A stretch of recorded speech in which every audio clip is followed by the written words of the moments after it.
This is Pam from NortheastWheelsEvents.com at the Carlisle's at Corvettes at Carlisle 2019. Checking out the C8 factory walkabout.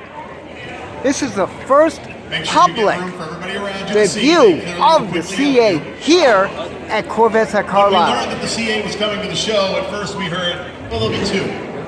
Okay, great, we get to have two C8s at the show. And then we hear there's going to be 6. And then, by the way, if you walk around and look carefully, there's 14 of them here. So, big thanks to Team Chevrolet for doing that for you guys and for Corvettes at Carlisle. So we're going to hand the microphone over to a man that played a pretty big role in the design of this car. Taj Juckner, Chief Engineer from Corvette. We'll hand the microphone over to Taj, and the show is his. Okay, thanks everybody. Looks better than a Ferrari, don't you think? Hell yeah! Yeah! This is our Ferrari killer right here. This red car. We brought it over from the tent just to have one car for everybody to kind of be able to see and walk around. Our tent is over here where we have something like 30 folks from the Corvette team who worked on putting this car on the street. In total, there's probably over 1,000 people at General Motors who have had some role in putting this car on the street, and beyond that, all our suppliers and their suppliers, probably 10,000 people. So it's a huge army of people that really have been working for years to bring this car to you. And we've been on a mission, honestly, for quite a long time to do this, and it's been a really enormous challenge to do everything we wanted the car to do. So we're going to talk about that. We're going to walk around, talk about some of the content on the car, talk about some of the technical features of the car. But I want to introduce my co-presenters here. Everybody knows Harlan. Harlan, raise your hand.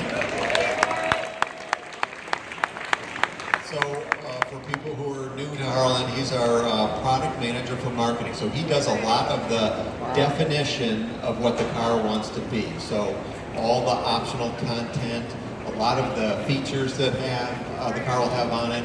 He knows Corvette's history like crazy. He comes to all these events. He knows thousands of customers by name. He knows what they do. He knows what they like in their car. And he brings a lot of that perspective to the whole team. So we would not have this car, and the history will be told eventually. We would not have this car without Harlan. And so he's going to be talking here shortly. My other co-presenter is Joshua Holder. Josh is our program engineering manager. For many years I worked for Dave Hill in a similar role, kind of an assistant chief engineer job. Josh has had that job for quite a long time.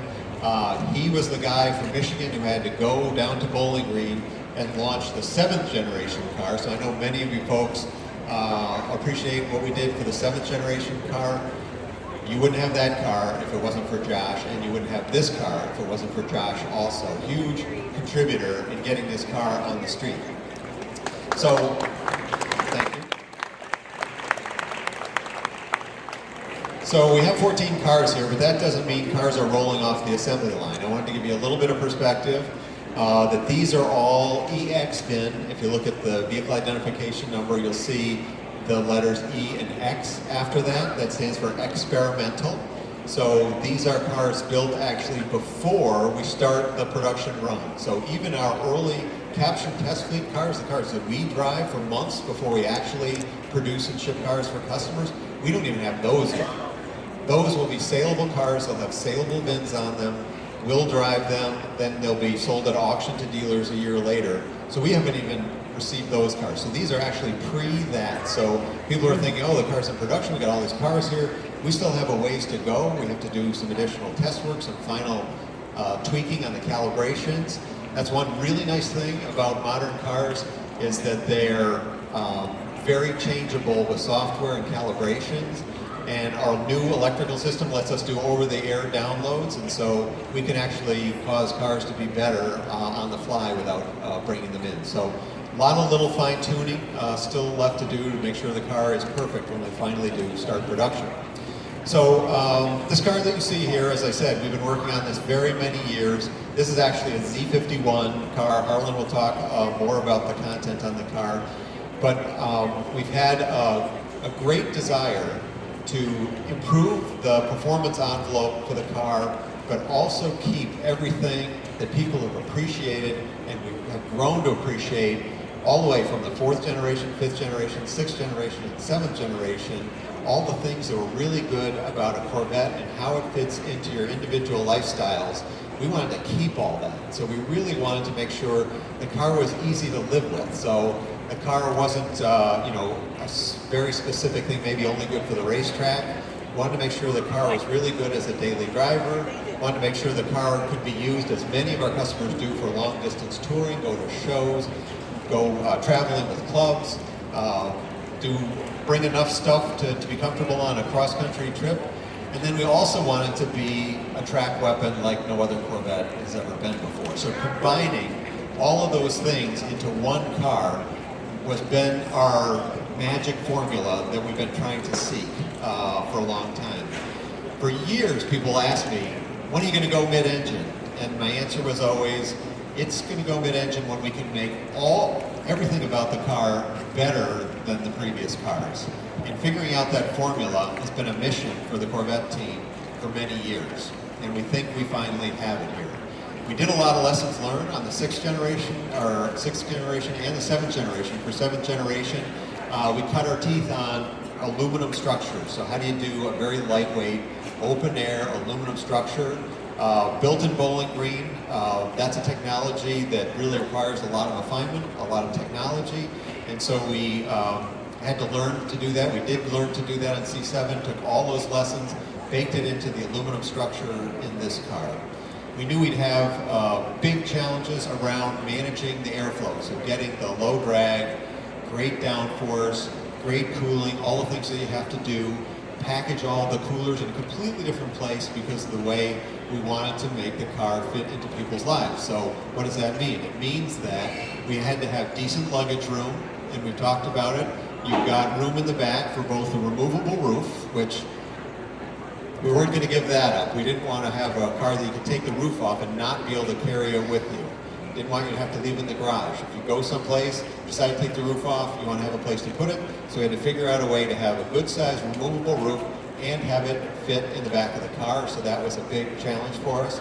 And then we knew we could take advantage, like most mid-engine cars, of a front compartment. So we wanted to have that and also have the back. So 2 luggage compartments. Together, if you look at our published specifications, it looks like the luggage capacity is down a little bit. That's mainly because of the way we measure it. You have to measure it by putting rigid blocks inside the luggage compartments. If you could fill them up with water, it would hold the same amount of water between a 7th generation car and an 8th generation car. But because of the shape of the 2 compartments, you can't fit as many blocks in. So it looks like it's down a little bit, but if you're traveling with soft luggage or anything like that, you can pack just as much in. In fact, at the reveal, we told everybody that the custom luggage that we designed to fill up the back of the 7th generation car also fits in this car. So that's kind of a unique formula in the automotive world. So for $60,000, you get a car with all the performance this has. We talked about 0 to 60 under 3 seconds. You've got a standard removable roof. You've got all of this luggage room.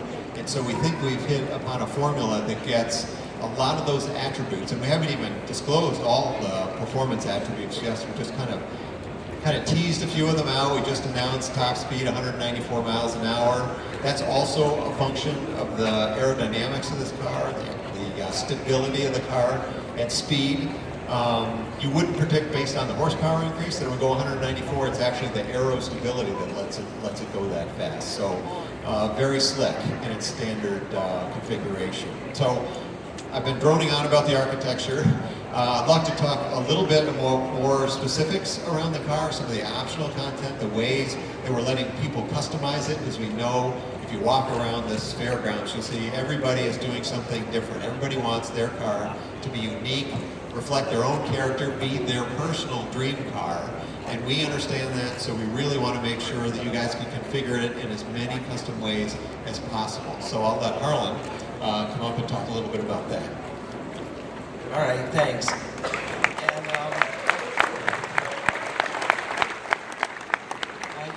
And Tad says we have announced the pricing under $60,000, including destination. And that was one of the things that we really focused on when we talked to people about going mid-engine. Everybody assumed, well, you're going to do a $250,000 car. And we wanted to be affordable. But then everybody's asking, well, why is it so inexpensive? And I would say, well, we're smart, we're Americans. And then also I would say, why don't you ask our friends from Germany and Italy why their cars are so damn expensive? But one of the things we really wanted to do also, we thought this was a real opportunity to not only give you your dream car. I talked to a lot of you who said, we've been promised this mid-engine Corvette my whole life. I've been waiting for it to come out, and now it's finally here. And that's really a dream for us to bring it to you. But the other thing that we're going to be able to do is really get a whole new generation. We're seeing this happen. A whole new generation of Corvette enthusiasts that are having their Corvette moment.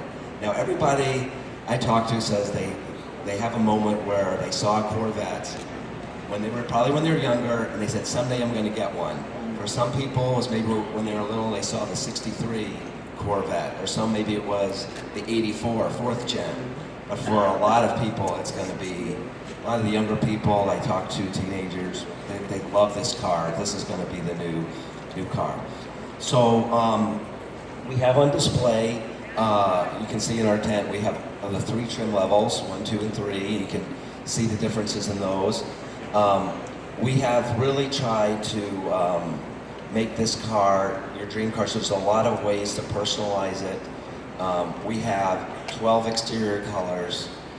We have 6 interior colors, but it's really about 9 different types of interiors you can get. 4 different wheels and 2 different designs from the factory. Lots of accessories, including things like carbon fiber ground effects, high wings, things like that as well. We have brake colors. We have now seatbelt colors, stitching colors. You can really personalize it.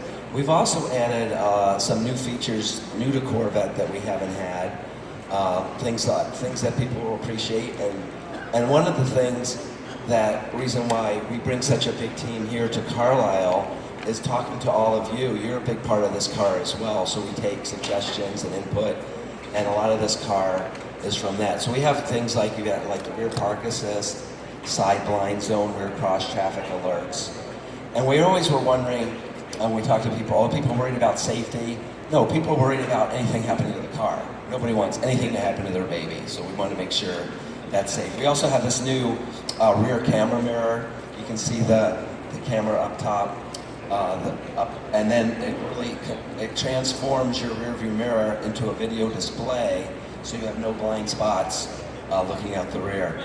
We also have, for the first time, we have things like heated steering wheel, power fold mirrors for getting in and out. Taj mentioned the front lift system that we have as an option, which has 1,000 points of memory, so you can save your positions where you want to go. And we even have memory seats on both sides now, so both driver and passenger. You know, you just get in the car and you get that, who moved my seat? Well, just push the button and it goes right back. So a lot of ways to personalize the car, including this car, which has the Z51 performance package as well. And roof packages, we have the carbon fiber roof shown here. You also have the transparent roof, the solid roof. The roofs are very lightweight, about 15 pounds, so you can lift it and easily store it in the back. So I'd like to bring up Josh here and talk a little bit more about the engineering behind Z51 and the rest of the car as well. Actually, I'm going to step in. Before Josh gets a chance. And to be perfectly honest, we're making this up on the fly. So you saw me talking to Josh, we're trying to figure out what we want to talk about, because we know a lot of people have paid attention to the reveal. So a lot of stuff is out there. In fact, I'm curious, how many people actually have watched the reveal online? So some of you.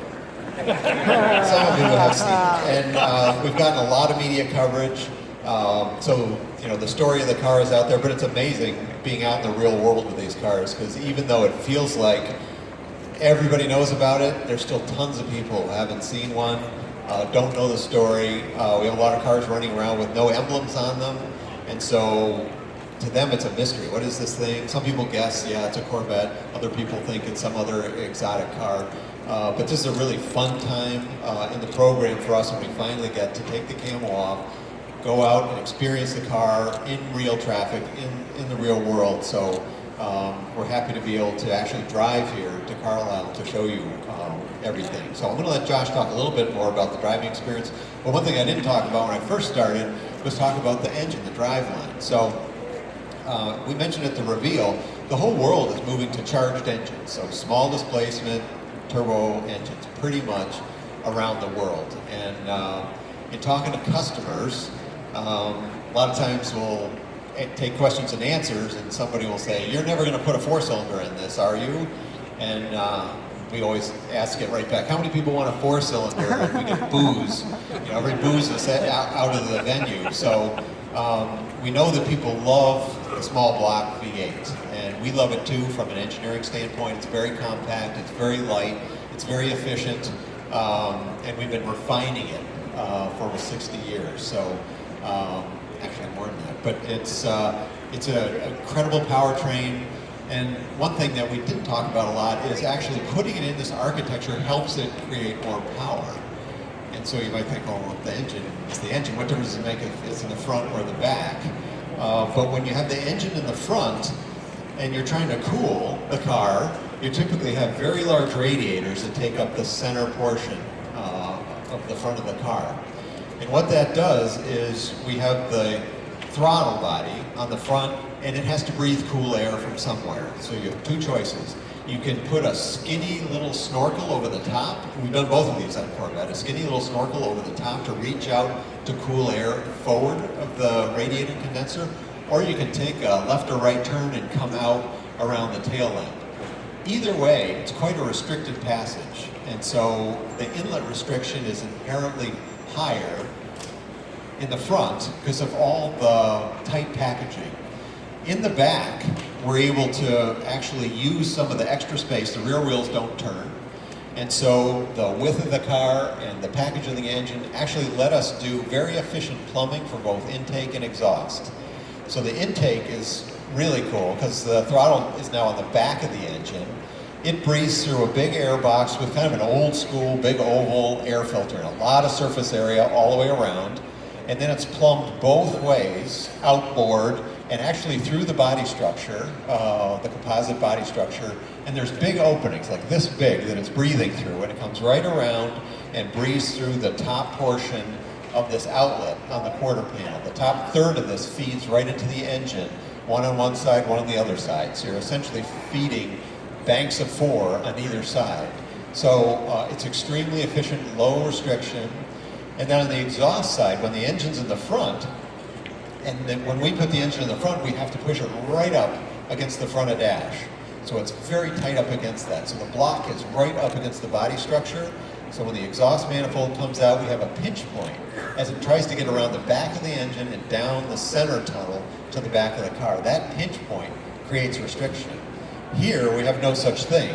We have headers that come off the engine, straight up, over the axle, and then they go down under our luggage compartment, out the car, no restriction at all. So because the car has lower intake restriction, lower exhaust restriction, we can make more power, and we take advantage of that by putting a freer breathing cam in it. And so the engine pulls across a broader range, right up to redline.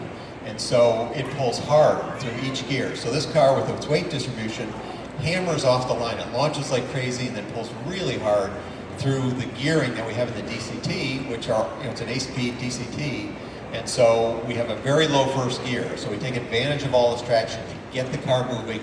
That's why we're able to say that we know 0 to 60 is going to be under 3 seconds flat, and that is a huge milestone. That DCT lets us keep power to the wheels through every shift, which is also very nice. We also can tailor the shift such that if we want to use the engine's inertia to make the car move forward even faster, we can slam those clutches and give you a shove in the back with each gear change. And you have the full engine torque plus that inertia helping propel the car forward. That's another reason the car accelerates so quickly off the line. So we're really proud of the driveline, and it really integrates well into the architecture, and it gives you an amazing driving experience. So I want to bring up Josh to talk a little bit. He spent as much time as anybody in these cars, so I want him to give you a little bit of perspective. Thanks, Taj.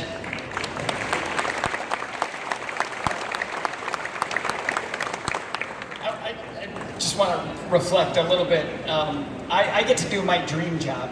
I was in junior high, I think, when I decided that I wanted to come and work on Corvette, specifically to be a Corvette engineer, and to be a part of this hardworking, talented team that brought this. We're standing around history. This is historic for Corvette, and to be a part of this team, to get to work on this car at this time is something really special. We've talked a lot about the stuff you can see on the car. This Harlan mentioned a little bit. This is the Z51 package. This is our performance package. A lot of you are used to. It comes with a front splitter and the rear spoiler that you can see. Larger J55 brake system. The PS4 performance tires. Electronic limited slip differential. An extra radiator in the back of the car, so we've got added bulk cooling capacity to the car that Ted talked to you a little bit about. And you get all that for the bargain price of $5,000. So another example of tremendous value. Getting to drive this car, and I can't wait till more people get to do that. Where you're sitting in the car, your feet are literally on the front tire. And the command view down the road is like nothing those of us that have Corvettes are used to. You're not looking over a long hood. You're looking at the road. You can see everything in front of you. When you're driving the car, especially driving the car hard, you want to place it in the corner, you know exactly where the car is. Because of the weight distribution of our mid-engine architecture, about 60% of the weight on the back, the center of gravity is moved rearward. And it now is right about where you're sitting, right in the middle of the seat, so the car literally rotates around you. And when you're exiting a corner, you can plant power like none of us are used to. We're used to being very careful with high horsepower cars. This car puts power to the road like nothing we've ever experienced. It's just an amazing, amazing car to drive, and we can't wait till more people get to experience it. Another thing that we didn't talk about today, but it's a very cool new technology for us, is the front lift system. So available with the E60 option is a hydraulic lift system that will pick the front of the car up about 2 inches. When you activate a button to lift the car up, the system will ask you if you want to remember that position. Say you're going into your driveway. If you do, you can acknowledge it, and the next time you encounter that obstacle, it'll remember and lift the car for you. You guys have more you want to cover? There's so much to talk about on this car. Like we've all said, we could go on and on and on and on. But you want to go? I'll let Harlan come now. Thanks. Thanks, Josh. I do want to touch on some of the questions we get. So I know a lot of you guys are, ladies and gentlemen here, are ordering or configuring or getting on. So I want to tell you to get on Chevrolet.com. If you haven't done it yet, go to the visualizer. I think we counted, there was like over 1 million people have they've created about 1 million different potential Corvettes on the visualizer already, so you can really get in there. One of the new things we did is with the seats. We actually have 3 different types of seat configurations now. We have a GT1 seat, as we call it, which is our standard seat, which is a great all-around seat for both comfort and support. And then we have 2 ways you can option up. Both have carbon fiber inserts, and you can go 2 ways. If you're hardcore track oriented, you want the ultimate in support, go for the competition sport. If you're using the car more of an all-around car, both road, street, and track, you can go to the GT2 seat, which gives you a lot of the features of the competition but maintains all the comfort for long-distance driving that you have with the GT1. Another thing we've done, this car deserved an all-new audio system. So we're the first Bose Performance Series branded system in a sports car. So it actually has 14 speakers, which is a lot for, you know, a two-seater car as well. So it's a great sound system. We also done in the interior, we have a 12-inch cluster that's reconfigurable, and you can actually program what gauges you'd like to be displayed on the left side, and on the right side there's a lot of different functions, from trip computer to audio to performance, like 0 to 60 times, lap times, things like that. And then we have a center screen that's 8 inches for your navigation, audio, all your regular functions as well. And we made the steering wheel flat on top and flat on the bottom in order that you get the great view of that from the road. And then on the steering wheel we have much larger paddles, because I want people to know that, yes, we do have a manual Corvette. It is this kind of manual, not this kind of manual. But we do have a manual Corvette, and it's very fun to drive, just not as much work. So it shifts very quick, under like 100 milliseconds, about a tenth of a second to shift. And it's very engaging. You can also activate the clutch. Instead of using your foot, you can hold both paddles in to declutch the car. So you have a lot of control. Or you can put it in drive, a lot of traffic on a long trip, and drive it the way we want. We've also expanded our driver modes. We pioneered that with the 7th generation Corvette. We now have what we call the Z mode. So if you look in the cars, you see that big Z button. What you can do there is you can make your ideal configuration. So you can control steering, throttle progression. We even have brakes now, how the exhaust sounds, powertrain, transmission shifting. You can pick your ideal combination, program that, and all you have to do is start the car, you hit the Z button, and you have that ready to go. We're going to have it programmed from the factory with a combination of sport and track modes, which we just thought were a lot of fun. Really brings out the character of the car. So anytime you're on a fun road, you can just hit that Z button and enjoy it. So there's so much detail in this car to go over. We tried to put a lot of thought into it for everybody, and I just can't wait for all of you to experience it for yourselves. Thanks, Harlan. Harlan mentioned the paddles. Those are made of magnesium. And if you look around the whole car, it's a mosaic of different materials. Even on the interior, there's a lot of premium materials in the interior. We use brushed aluminum, so real metal. We actually even have stainless steel. It's the first time we've used stainless steel for the speaker covers, brushed stainless steel, because it's stiffer, and we can make the holes tiny, and it still transmits the noise, but still is stiff to the touch. All around the interior, there's very premium materials. There's virtually no painted plastic. Everything's wrapped in premium materials. And as Harlan was talking about, there's a lot of choices, including this car has a carbon fiber roof. That's an option. If you like carbon fiber, we have a lot of ways you can get carbon fiber. You can replace some of the aluminum pieces on the interior with real carbon parts, so not a part over the aluminum, but a separate part that's really made of carbon fiber.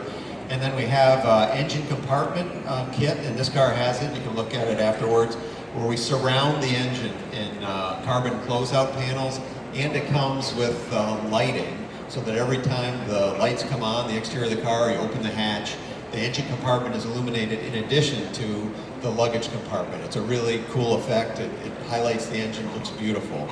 So like we were saying, you can just go on and on and on about all the details around this car. We haven't revealed everything. We certainly haven't revealed all the performance specifications. In fact, we haven't even let any journalists drive the car. Somebody will say, oh, I saw Leno, he was driving it. I was indoors, I was speed restricted, tooling around basically just off idle. So we haven't let any journalists really drive it yet, and so that'll come this fall. So all the attention we're getting right now is based on the reveal activities, what the car looks like, the specs we've put out there. But this fall we'll start getting people in the car for driving impressions, and you'll see another round of media actual perception of what the car is like. So we've given you a highlight here. I want to repeat that we have our tent over there with 30-some Corvette experts, all wearing black shirts today, like we're wearing. They can help answer your question. We have the rolling chassis, we call it, so that's a car that's been stripped down partially, so you can see all the hardware that's under the skin. It's really cool. Engineers love it, and people interested in the technology. That's really fun to look at, and then a bunch of cars we have parked under there. So please stop by. It's fairly crowded, but we'll make time to talk to everybody, and we will hang around if you guys have any questions. It's really not practical to take questions in this large of a format, but we'll hang out for a couple minutes if you guys want to ask us specific questions about this car or what's going on. So thanks very much for listening. Thanks, Harlan and Josh. Yeah. And thanks you guys all for coming to Corvettes at Carlisle. This is Pam from NortheastWheelsEvents.com at the 2019 Corvettes at Carlisle, checking out the exciting new C8. Oh, that sounds so sweet.